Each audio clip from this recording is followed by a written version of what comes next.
Welcome to another deep dive, everybody. Buckle up, because today we're going behind the scenes of the entertainment industry. Ooh, sounds exciting. We'll be using Bob Iger's memoir, The Ride of a Lifetime, to get a glimpse into how he, led Disney through some pretty massive changes. Yeah, you're talking about acquiring Pixar, Marvel, and Lucasfilm. Oh, and launching Disney Plus. Right, huge stuff. Yeah. So we'll be talking about, leadership, risk-taking, that kind of thing, things that, anyone can learn from. Definitely the book is full of those behind-the-scenes anecdotes, real Hollywood stuff. Yeah. Like Iger in his early days at ABC, working on a Frank Sinatra concert and like fetching Listerine for the star. I mean, just imagine. But also the pressure cooker world of live sports broadcasting with that legendary Roone Arledge. We'll dive into that. That's a name that comes up a lot in media circles. A real pioneer. Oh, absolutely. Yeah. And we'll talk about what it was like working with some pretty big personalities too, like Michael Eisner and Steve Jobs. Oh, I bet there are some stories there. Definitely. And of course, like all the challenges of figuring out, the future of media. It's a crazy world out there. Always changing, that's for sure. Exactly. So I think this deep dive will give everyone listening some, practical advice on how to be a better leader, how to make tough calls, no matter what you do for a living, really. Right. Everyone's leading in some way. So let's jump in. Let's start with Iger's early days. He talks about how his upbringing, in a pretty modest family, kind of shaped how he approaches, leadership. Yeah, he talks about how hard work and being productive were super important in his family. Yeah. Like his dad would always check up on him, make sure he was spending his time, wisely, reading, learning, not just messing around. He makes it sound like his dad was pretty strict about using time well. Yeah, maybe a little bit, but, it clearly left a mark on him. Oh, for sure. And I think you can see that in how he, approaches innovation at Disney, always pushing for new ideas. And, he was also really into technology and fixing things as a kid, always tinkering. Ah, the early signs. Always good to encourage that curiosity. Right. And, he also got this love for literature from his dad. Bless, he read the New York Times, like, religiously. So he was always, learning about the world. It makes sense. To be successful in entertainment, you got to be curious. You got to understand what's going on in the world, right? Absolutely. Yeah. And speaking of learning, his time at ABC Sports working under Roone Arledge. Man, that sounds intense. Arledge was a force, like super demanding, always pushing his team to do, groundbreaking work. But, Iger learned a lot from him. Yeah, like attention to detail and always, striving for the best. I mean, there's that crazy story about how he had to, like, secure broadcasting rights in North Korea. North Korea, that must have been a nightmare. Yeah, for a table tennis championship. He had to come up with this, like, last-minute solution to make it happen. Wow, talk about thinking on your feet. Resourcefulness, that's a key quality for any leader. Right. But, he also had his share of failures. Like Cop Rock. Remember that show? Cop Rock. Vaguely. It was a musical police drama. A musical about cops. Yeah. It flopped hard. Well, you can't win them all. But that's the thing with successful leaders. You learn from those flops. You don't let them stop you. You keep going. Absolutely. And Iger, he's not shy about talking about the mistakes he made. He's also good at, like, learning from people with more experience. Yeah, finding those mentors is so important, right? Absolutely. He talks about people like Stu Bloomberg and Ted Harbert, people he looked up to and learned from. Yeah, gotta have those people you can bounce ideas off of, people who've been there and done that. Right. He also mentions this funny advice he got from Dan Burke, his boss at Capital Cities. Burke told him, we want you to survive here, Bob. We hope when you're done, you'll be carrying your shield and not being carried out on it.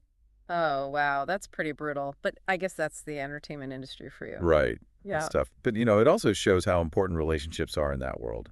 Building trust, even when things get competitive. Because, eventually Capital Cities acquired ABC.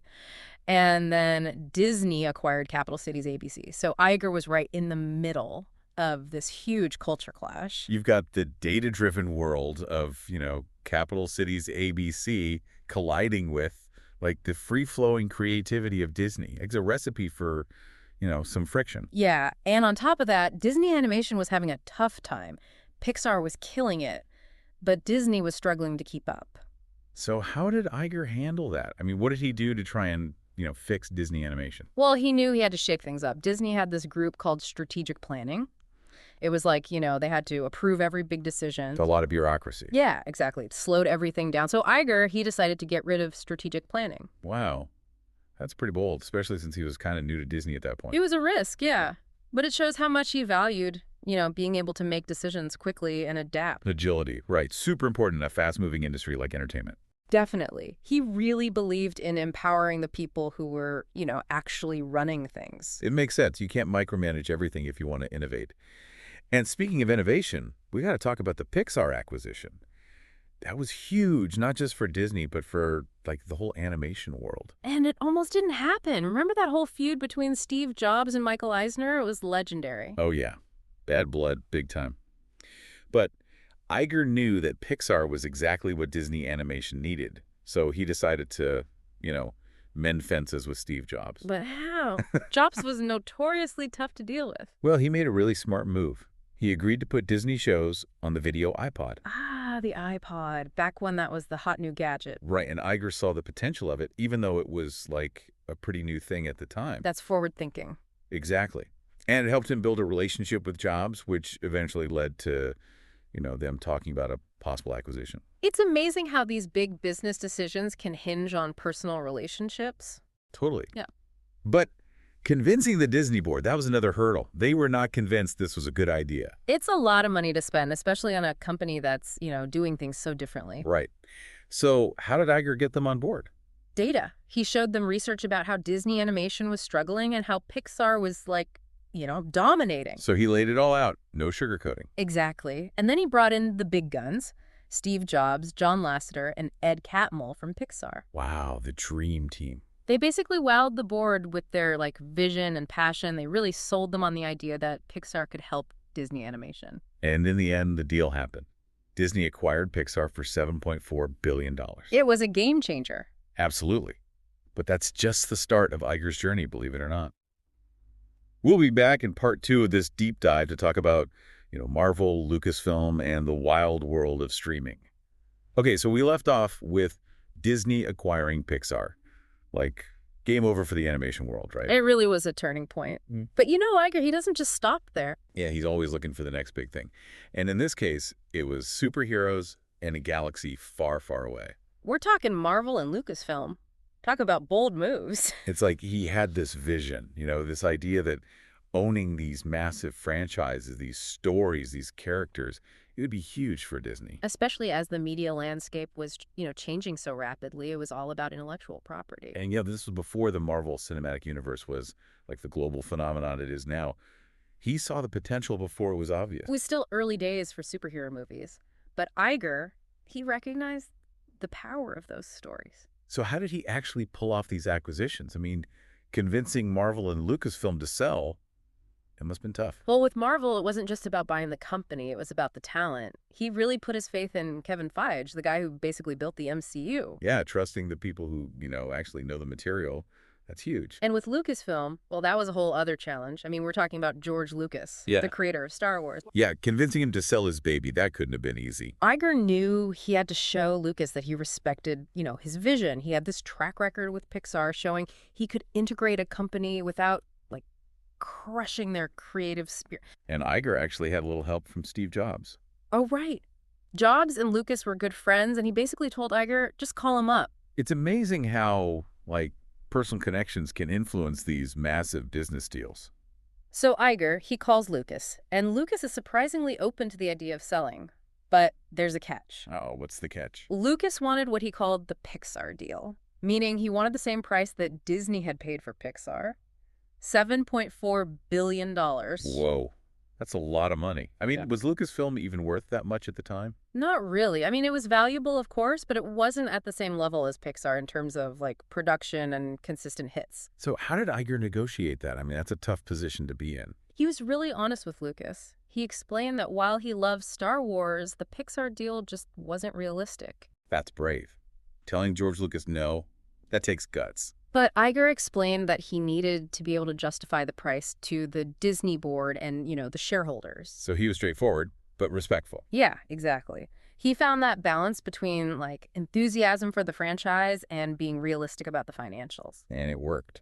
It did. They negotiated a final price of $4 billion.